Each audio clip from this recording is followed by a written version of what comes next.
Querido Jesus, lerei agora as páginas da Tua vida, que elas me levem a Te amar cada vez mais e que Tuas palavras firam o meu coração e me levem a mudar de vida. O Evangelho de hoje é o Evangelho de São Lucas, capítulo 11, versículos 29 a 32.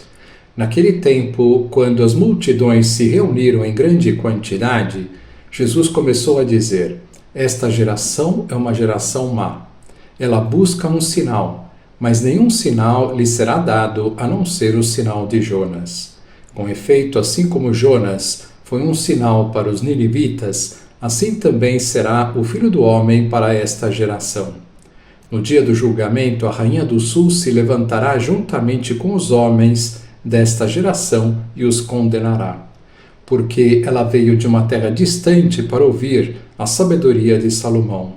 E aqui está quem é maior do que Salomão. No dia do julgamento, os ninivitas se levantarão juntamente com esta geração e a condenarão, porque eles se converteram quando ouviram a pregação de Jonas. E aqui está quem é maior do que Jonas. Palavra da salvação. Glória a vós, Senhor. Vamos olhar para Jesus. Jesus, no Evangelho de hoje, nos fala de um grande sinal que nos dá para acreditarmos nele, prefigurado pelo profeta Jonas. Como sabemos, o profeta Jonas esteve 3 dias dentro do ventre de uma baleia e depois a baleia o colocou para fora. Jesus estará morto 3 dias e depois ressuscitará. Só Deus pode morrer e auto-ressuscitar-se. Cristo mostrou muitos sinais, além do que precisamos para acreditar nele, para acreditar que é o próprio Deus. Saibamos abrir o nosso coração para a fé e acreditar em Deus que veio a esta terra e nos salvou.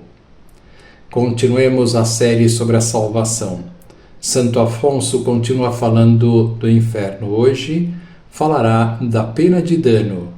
Sejamos corajosos em ouvi-lo, pois o inferno não é uma fábula, mas uma verdade afirmada por Deus. Todas as penas referidas nada são em comparação com a pena de dano. As trevas, a infecção, o pranto, as chamas não constituem a essência do inferno. O verdadeiro inferno é a pena de ter perdido a Deus. Dizia São Bruno: multipliquem-se os tormentos, contanto que não se prive de Deus. E São João Crisóstomo: se disseres 1000 infernos de fogo, nada dirás comparável à dor daquele. Santo Agostinho acrescenta que, se os condenados gozassem da visão de Deus, não sentiriam tormento algum, e o próprio inferno se converteria em paraíso. Para compreender algo desta pena, consideremos se alguém perde, por exemplo, uma pedra preciosa que valha 100.000 reais, sentirá grande tristeza. Mas se esta pedra valesse 200.000, muito mais sentiria. Portanto, quanto maior é o valor do objeto que se perde, tanto mais se sente a pena que ocasiona a perda. E como os condenados perdem o bem infinito, que é Deus, sentem, como diz São Tomás, uma pena de algum modo infinita. Agora Santo Afonso fala do inferno de modo geral. Quando a dor é intensa, ainda que seja breve, torna-se insuportável.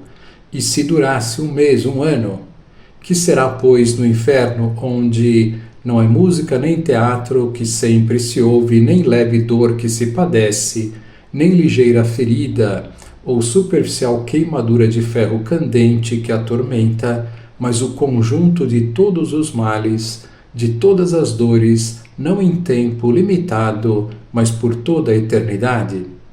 Insensato seria aquele que, para desfrutar um dia de divertimentos, quisesse condenar-se a uma prisão de 20 ou 30 anos num calabouço.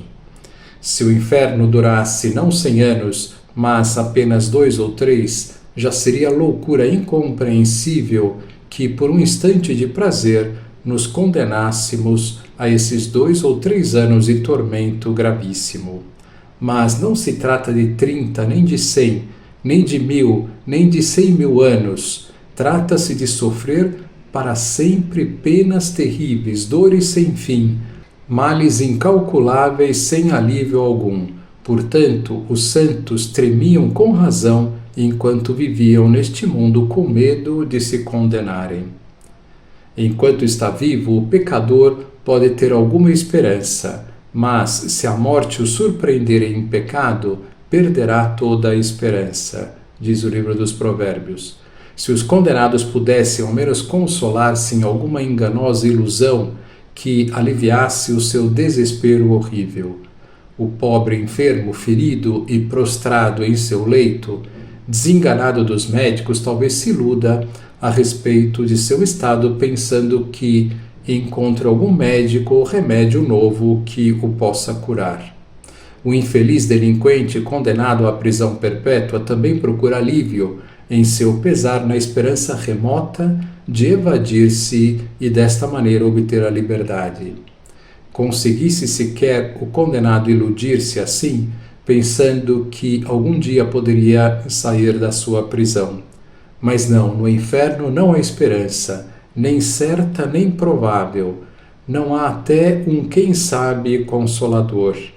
O infeliz condenado verá sempre diante de si a sentença que o obriga a gemer perpetuamente nesse cárcere de sofrimentos. O condenado não sofre somente a pena de cada instante, mas a cada instante a pena da eternidade. O que agora sofro, dirá, hei de sofrê-lo sempre. Gemem os condenados, diz Tertuliano, sob o peso da eternidade. Dirijamos, pois, ao Senhor a súplica que lhe fazia Santo Agostinho: queimai, cortai e não nos poupeis aqui, para que sejamos perdoados na eternidade. Os castigos na vida presente são transitórios, mas os castigos da outra vida nunca têm fim. Temamos a voz do trovão com que o Supremo Juiz pronunciará, no dia do juízo, sua sentença contra os condenados. Apartai-vos de mim, malditos, para o fogo eterno. Dirá, porém, o incrédulo: onde está a justiça de Deus ao castigar com pena eterna quem morre em pecado? Até a justiça humana, disse São Tomás, mede a pena não pela duração, mas pela qualidade do crime. O pecado cometido contra Deus tem uma gravidade infinita e merece uma pena infinita. A ofensa feita à majestade infinita deve merecer castigo infinito, diz São Bernardino de Sena. Mas como a criatura, escreve o doutor Angélico, não é capaz da pena infinita em intensidade, é com justiça que Deus torna a pena infinita em duração.